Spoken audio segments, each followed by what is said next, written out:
Supercomputer is also a small outcome, a drop out of this one. Life should be a constant process of exploration, only then there is science. So what is the solution? Definitely technologies are advancing like we had not seen in the past, but at the same time, as I already mentioned to you in a conversation, the highest technology on the planet is this one, human mechanism. What evolution means is, from an amoeba, from a single-celled creature, which itself was a great happening, from elements that were there, single-celled creature, from there it has come to this place of this level of complexity, sophistication and competence. This is the highest technology. Every other technology that you are doing, your supercomputer is also a small outcome, a drop out of this one, isn't it? Very true. So, when you have this technology, why is it we have not even given users' manuals to our children and to ourselves? We still don't know how to use this. This has become a big mess. Right now, human beings are only suffering their own intelligence, their own competence. If they were an amoeba, did you have to teach them how to meditate? I'm asking. They would be just fine, isn't it? So unfortunately, human intelligence has been left unused, mishandled and turned against ourselves in so many different ways. Now we are going for technologies. Whatever the technology, the important thing is who handles it, right? The impact of the technology upon the world is not determined by technology alone, who handles it. Just something as wonderful as a phone, cell phone, okay? We are a classic example as a generation of people because half our lives or more than half our lives, we did not have such an instrument. Suddenly this thing came, initially we didn't figure what it is. Once we realized what it is, we grabbed it, all right? There's another generation which has been born into a cell phone, or maybe they came out of a cell phone, I don't know, because it looks like that, because they keep looking right there all the time. But we know how significant a difference it's made in our lives, this simple instrument. Otherwise, I used to make these calls. There was a time I'm driving across India when I'm building Isha Foundation, I'm talking about 35, 40 years ago. Now I have a call day. When I'm driving on the highway, I'll always be looking for one of those blue-colored half grill and half metal thing, which would be hot as hell. To make a call, I will look for something where there are not people and other things, then I stop. Once in 15 days, 20 days is my call day.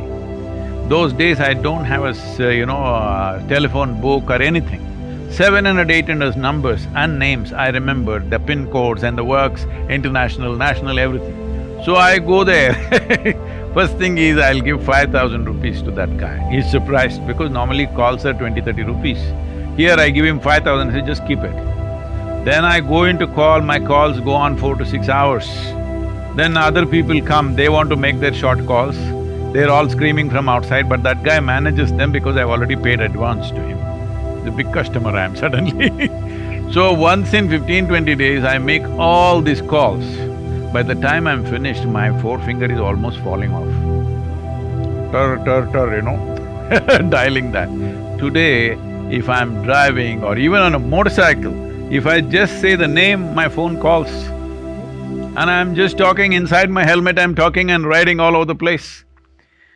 Oh, I know what the benefit is, but people are dying out of cell phones. Taking selfies, they're dying. Talking on the phone, they're walking under the bus. All kinds of things they're doing. So I'm saying technology by itself is agnostic. It has no quality of its own. Who uses it, for what purposes we use it. But till now, the history of technology has been such, always the cutting-edge technology always went into the military hands first. Military usage is first. After we have figured out how we can kill people with this technology, then we will figure out how to save lives, how to do good to the world. This has been our history till now. Last 100 years, if you look back and see, all this happened this way. This we must change. If this we have to change, this is not going to happen with morality, because morality is very identity-based. See, now I'm an Indian. I can use technology to kill somebody that India doesn't like. Now I'm an American, I can use this technology to kill somebody who's not an American or who I perceive as against America. So I'm saying, your morals, ethics, values are all very identity-based. This is why spiritual process is significant, because spirituality means your experience of life has transcended your physical nature. Your physical identity of my body is my first physical identity. Then comes my family, my community, my nation, my race, my religion, variety of caste, creed, whatever else. Isn't these identities, even if I have a simple stick, I will use it against those who are against my community, against my nation, against my race, religion, whatever. If I have a knife, I will use that. If I have a computer, I will use that. If I have a bomb, I will use that. If I have the greatest piece of technology, artificial intelligence, whatever, I will use that because this is identity-based. Our intelligence, everything functions around our identity. So what needs to happen in the world is, this limited identity must go.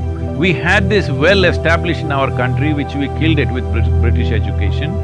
Before starting education process in India, there was a process where we made sure the child stands up and says, Aham Brahmasmi. This means my identity is cosmic.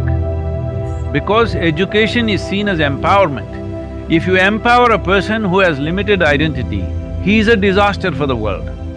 He may have good intentions, but his good intentions will be limited to his community, his nation, his race, his religion, like this.